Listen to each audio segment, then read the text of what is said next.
କଲବଲ କଲାଣି ତାତି ସକାଳୁ ଟାଇଁ ଟାଇଁ ଖରା ସକାଳ 9ଟାରୁ ବଢ଼ି ଯାଉଛି ତାତିର ପ୍ରକୋପ।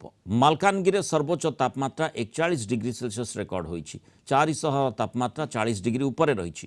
ଚୈତ୍ର ଆରମ୍ଭରୁ ତାପମାତ୍ରା 40 ଡିଗ୍ରୀ ପାର କଲାଣି। ଏପ୍ରିଲ ପହିଲାରୁ ଜଳେଇବ ଖରା।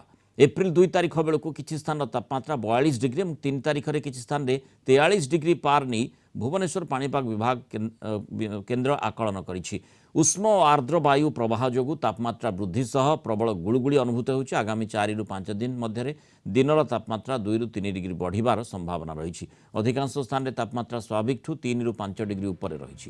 ଆଭ୍ୟନ୍ତରୀଣ ଓଡ଼ିଶାରେ ରାତିର ତାପମାତ୍ରା ମଧ୍ୟ ଅଧିକ ରହିଛି। ଉପକୂଳ ଓଡ଼ିଶାରେ 50ରୁ 70% ଆର୍ଦ୍ରତା ରହିଥିବା ବେଳେ ଆଭ୍ୟନ୍ତରୀଣ ଓଡ଼ିଶାରେ 30ରୁ 50% ଆର୍ଦ୍ରତା ରହିଛି। ଫଳରେ ଗୁଳୁଗୁଳି ବୃଦ୍ଧି ପାଇଛି।